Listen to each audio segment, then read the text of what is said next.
Mm, ito na. So, mag-i-start na yung laban ng Team 2 versus Team 2. So, patingin mo sino mananalo, Stellar? Wala na, Diyos ko. Anywho na lang. Basta matatalo nila sila, Trox. Grabe. Ayaw na nyo talaga. Pinupuksa masyado sila. Wala tayo. Sobra na kayo. So, we're in the banning phase right now. Blue team ban Lee Sin, which is a jungle. We do not know if merong Lee Sin main sa kabila. And also Amumu, who is a jungle. So, do you think blue team is targeting for the jungle of the red team? Yes, I think so actually. Tingin ko may mga magkakakilala dito and alam nila yung mga main hero ng isa't isa. So I think we'll see some puksaan and puksaan there. Diyos ko dahil. Yes. Oh, so ito na. Nagfo-focus din sila sa support, yung red team. Wow. Seraphine mga as the first binanila, ban. Wow. That's interesting ha. First ban, Seraphine. I will understand the Yumi as a second ban. Pero Seraphine, okay. Bihira lang siya maban eh. But for yung last match natin, Yumi was not banned, no? Oo, actually, hindi nga nila napansin yung Yumi. Kaya nga nagulat din ako eh. Kasi nag-first pick din naman kasi sila ng Nami. So I guess, understandable. Yes. Pero considering Kaisa is the AD, nga. I think Yumi is the best support nun. Yes. Pero going back dito, the fight, so picking na, and blue team is hovering Kennen as their first pick. Pipiliin kayo na po Kennen. Wow. Lulu. A support, enchanter support. And they also ban Papi. Wow, ayan na. Ito na nga ba ang sinasabi natin kanina? Pag hindi nyo yan binan, wala te. Nako, though wala masyadong impact yung presence ni Papi kanina, grabe pa rin yung yung magagawa nun when it comes to the what do you call this again? Team fight. Dragon and team fight. Objective, no? Objective-wise. Yes, objective. Ayun. And red team ban Nar sa top lane, and they choose Warwick. This will go to jungle for sure. Their ADR is Kaisa. Yes. So hindi nila pinagsama ang Lulu at Kaisa. Kinuha na agad nila. Wow. And still in the picking phase, blue team is hovering Aatrox. Ayun na. At pinili nga nila for the Aatrox for the... Do you think Aatrox will be jungle or top lane? I don't know eh. Kasi either way, for me talaga mas maganda talaga si Aatrox sa Baron eh. Aatrox Baron, no? Kasi ang bagal niya for the jungle. Oo, ang bagal niya mag-jungle talaga. Ang bagal ng clear, so kailangan, if Aatrox is your jungle, kailangan scaling champ para makabawi siya. Ayan na nga, diba? Confirmed nga na Baron si Aatrox. Confirmed Baron lane Aatrox, and for the jungle of the blue team, it will be Viego. Ang sakit ng blue team as of now. Looking at the blue team, Viego has a high damage output for this patch. Hindi pa siya nagkakaroon ng nerf. Diba? The last time na nagalaw siya is, I think that's last year pa. Last season, nagalaw pa si Viego. Ang tagal na nun. And then addition pa yung Lulu with the ult and the buffs. Like, wow. And the passive of Viego na pwedeng sumanib to anyone. That's a good. And for the red team, they choose Camille. And for sure, Baron lane itong Camille. Do you think Camille is a good choice to counter Aatrox? Yes, actually. Camille has been dominating the Baron lane eh. Kung marunong ka talaga. Kasi even though Camille has, kasi high damage output, mahirap siya gamitin. Kung hindi mo alam kung paano gamitin si Camille, ay nako, wala lang rin naman. Pero when you know how to utilize her talaga, grabe. Ang powerful niyan from mid game to late. Grabe. Kasi yung passive And niya pa lang, for- diba? Nagkaka-shield. Yung shield. Oh my God. That's a very So- good thing sa Baron. Mm-mm. Ano yung mga naban nila for their second bans? Third and Oh. fourth and fifth ban. So for the blue team, they banned the tanky heroes, which is Nautilus and Galio. This is actually good a good thing since medyo nakita nga natin kanina, ang hirap kalabanin ni Nautilus. And si Galio naman, very dominating talaga siya when it comes sa mid lane. Kasi ang hirap tapatan yan, especially kung naka-AP ka. Then here naman sa red team, they banned the AP hero since hindi pa nga nakakapili ng ADC yung kalaban. So this is also a good thing na binan nila si Sivir and si Saya since Saya and Lulu or Lulu and Saya is a bad thing for them. Kasi grabe ang sakit niyan. I-add mo pa yung Sakit nung recall ng feathers. Sayang. Oo, talaga lang. Diyos ko, ang sakit-sakit niyan. At ito na nga, for the last pick, the blue team picked Zeri. And for the red team, their mid lane will be Swain. Wow. So, ganun ulit yung red team today, no? Medyo focusing ulit sila sa tanky heroes. With a bit of, damage. Yes. Coming from Kai'Sa and Warwick. And that's dito naman sa blue team, they're going for full damage. An all-out damage. Yes, full damage. You know, they want, yung sa blue team, they want, pagkapasok agad, patay agad yung kalaban. You know, one hit delete for the red team. Yun ang gusto nila. Mm-hmm. Kasi it's hard naman to fight a 5-man team compared to a 4-man, di ba? Even though na nagamit yun yung skills nyo, yun, number advantage. Exactly. Yes. Sa mga nanonood sa atin dyan sa live, hello. Sinong gusto niyong manalo dito, guys? Team 2 or Team 3? Blue team or red team? Comment. So, we're starting na. We're on the loading screen na guys. Oh, As you can see, blue team, yun nga, top lane is Aatrox, jungle, Viego. Mid lane, Lissandra. ADR is Zeri and support Lulu. For the red team, it would be Ornn top lane, jungle, Warwick. Mid lane, Swain. Tama ba? Support. Oh. Support. Wait, this is a bit confusing. Wow. No, it would be top lane Camille, it would be support Ornn, and ADR. Support Ornn. So makakita tayo ng unconventional support. Oh, this is interesting. Parang ngayon ko lang nakita si Ornn sa support lane, ha? Actually, Ornn is being used in international stage before. No? Oh. Ornn, mga unconventional supports. Ornn, Gragas.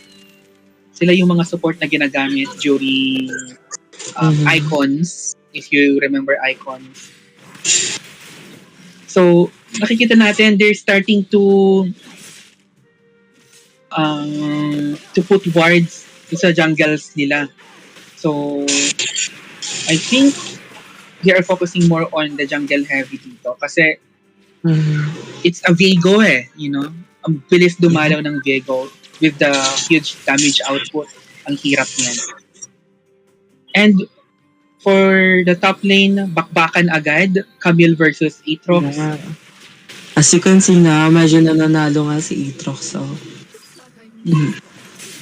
Kasi yung kay Aatrox naman, you need, kailangan mo lang mag-aim ng sword mo eh. Pero sa Camille kasi kailangan mong lumapit. And that's a big disadvantage din naman. Kasi pag hindi ka nakalapit, hindi mo ma-activate yung first skill mo dyan.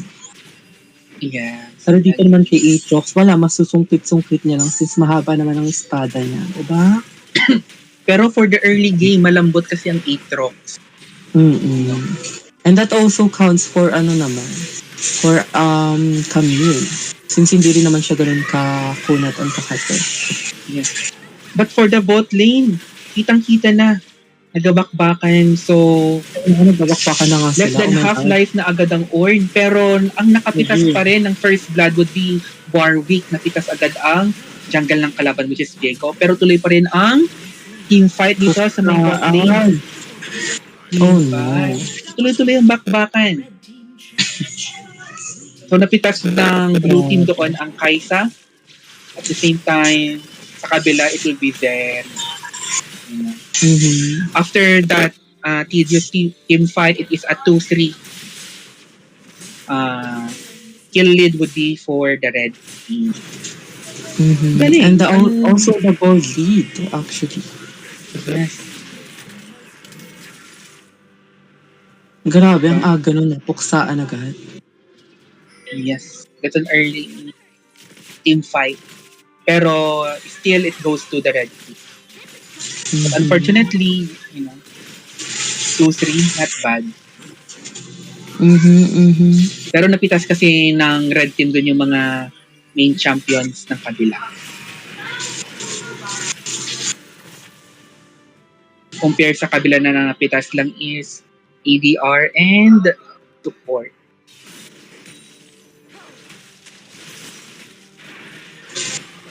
So, nag-first back na nga yung top laners natin. So, break nila sa mga lanes nila. It's still an early game. So, may chance pa nang makabawi ang blue team dito. Pero quite a big chance actually, since they have Zeri and Lulu on their team. Addition mo pa yung Lissandra, since one target lang naman yung si Lissandra. And pag nakulong tong na to, Kai'Sa na to at nabugbog, nako. Yeah. Grabe yung talent talaga ng Warwick doon. Kinagat talaga. Kinagat lang ang Aatrox doon. Wala siyang nagawa. Nagpaubaya na lang. Totoo lang. Pero ayun still, na, pakabol mo nga rin. Oh my God. So, napinupuksa na is still there. Pinupuksa pa rin ang Camille. Oh, no. So, nag-rest. Nag-ult agad from the... dito. Ang Lissandra, Grabe. ang bilis pa rin ng respo ng red team dito. Andun agad yung Ornn and Swain together with the Warwick. And they're still trying to get to get a kill. Sayang hindi tumama yung ultimate ni Vego doon. That will be a big damage for Vego. Yeah. Pero wow, nakabawi ang blue team doon. They're closing the gap. Yes. Wala pa naman masyadong gap. It's, for the gold lead, it's 16-2. And for the blue team and for the red team, it's 16-8. So, it's just 100 gold lead for both teams. Ang kita pa rin natin.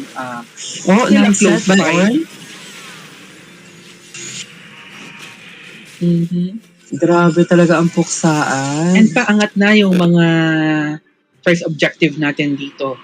And we can see here, Aatrox bumababa papuntang dragon. So we can see a dragon fight dito sa objective na ito, no? So we will see sila mananalo. So pumasok na nga yung Ornn, guys. But still napitas siya ng blue team doon. Nakaloob. Blue team, nakuha pa rin ng dragon. Even though na nauna yung blue team doon sa loob ng dragon pit. And still, patuloy pa rin ang team fight. Ayun! Oh my God! A clear sweep for the red team. An ace for the red team. Ang ganda ng team fight na yon. The sustain coming from Swain. No, the ult from Swain is very sustaining. Sabi nga nila. Naprotektahan doon yung Kai'Sa dahil sa pagpasok ng Ornn sa loob. But, that's still a win for the red team. Yes. And now red team is focusing now sa Herald. But still, Ito lang. they are still committing for a team fight here. Blue teams pumasok, namatay doon si Aatrox. Oh my God, pumapasok siya sa 4, guys. And knowing na 3 lang sila na nandoon sa top side. And still, napitas pa rin yung Viego. Yes, kaya ang hirap mapitas ng early game ng Viego. Kailangan... Kaya nga. Yes. Early game, pag hindi na nakapitas ang Viego, downhill na talaga for a Viego champion.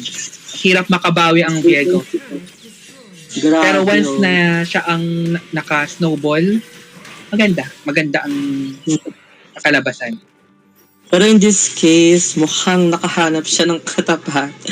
Dahil Warwick is also a good pick when it comes to the early. Pag naka-snowball talaga siya, nako. Yes. Magtago na talaga kayong lahat. Grabe. And as you can see naman, no, Warwick is 6K, 6.8 K in gold, while for Aviaga 4.6. Guys, this is a 2K gold lead. So, kitang-kita doon ang lamang ng Warwick. Isang item ang lamang ng Warwick doon compare kay Viego. So, it would be hard for Viego kalabayan ang Warwick. Especially in Warwick. As we know naman, doon sa bot lane, napitas ang Lulu doon. But very nakatakas. And still, 5 man ang nasa baba ng sa bot lane ng blue team. 5 man ng red team. So, ang galing, ang ganda talaga ng ang ganda ng ba to? Ng composition ng red team dito, grabe. Yes. I think this goes for the the communication for the team. Ang ganda. Like, ganda ng ang bilis ng response nila, you know? Diba? Grabe na yung mga team fights ang bibilis nila mag-respond. Actually, yun na yung nakikita kong problem sa blue team. Medyo kulang sila ng communication. Kasi as far as I can see, iba-iba sila ng target. Kanina, diba, nandun nga si Drago. I do agree. Naultihan na actually ng Lissandra. So, another team fight. Ito, nag-teleport na nga, pababa ang Camille. But still, yun, 4B ang labanan. Under the turret, tinangke na nga talaga ito. Pero let's see if makakapitas dito ang blue team. Nakapitas nga. Will this be a turnaround for the blue team? Napitas ang Swain and Orn doon. But, see, so patuloy pa rin ang pitas ng blue team sa red team natin, guys. Warwick is down. At the same time, nakatakas doon ang Kai'Sa. That's a good thing. And do you think this is a big turnaround for the blue team? Stellar, sa team fight na yon? It could be a big turnaround if it could continue going like that. Pero as of right now, I'm still seeing the gap between the two teams, since as far as we can see naman talaga, like, ang galing nga mag-back up agad nung mga ng red team, diba? Like, we'll see here sa Dragon kung sino talagang mananalo sa kanila. I think hindi na like contest to kasi lamang na lamang ang red team. No, this will be just a side for the blue team. Dito tuloy nila yung engage dito. And I think sa team fight kanina, it's just too bad for the red team kasi meron pa yung turret doon. They tower dive the turret and hiwa-hiwalay sila, so hindi nakapag hindi nakapag lifesteal ang Swain doon. Kahit siya ang tumangke, wala pa ring lifesteal, so walang sustain. Yeah. Tsaka nakapag-teleport din agad yung Aatrox doon, kaya medyo nalugi sila nung mga low HP na sila, and nagamit na rin nila lahat ng skills nila, so like wala rin silang pang takbo. Yes. Pero again, that was a good try actually. Nakapitas pa rin naman sila doon ng ilan. Yes. Actually, dumikit ang gold lead doon kanina. Kasi it's around 8K na ang gold lead kanina, but for that team fight, bumaba to 4K, which is a good sign. Pero malaki pa rin yung lamang ng red team. Grabe. And again, the red team was the one na nagkulang kanina. Nakulang ng support. Yes. So ito na nga, they're really showing na even though medyo na-late sila, and kinulang talaga sila. Wala. So, 30 seconds na lang lalabas na ang ating first Baron for this fight. And still we can see na 2 dragons are on the side of red team. So, hahayaan tayo ng blue team to na Soul. matake nila ang third dragon. Ang Soul. Oh, nice ult with the or and natanggal agad ang Aatrox. Malapit na mag-start ang Baron. Sayang. That was a good ult from Ornn. Grabe. Grabe ang macro play nitong red team. Ang galing nga mag-set ng Ornn. Grabe. Yes. Oh, and the red comms nila is nandoon. It's like they're playing for a very long time na. But as we know, this team is composed of random players. Good match. So, ito na ba yung final push nila? Will this be the push for the victory? So, nag-engage na nga yung Warwick and Sonya was used with the Warwick under the turret. But unfortunately, wala pa rin makitas ang blue team. Ayun na nga, nag-engage na ang blue team doon. Nakitas nila agad ang Ornn. Jerry got the kill.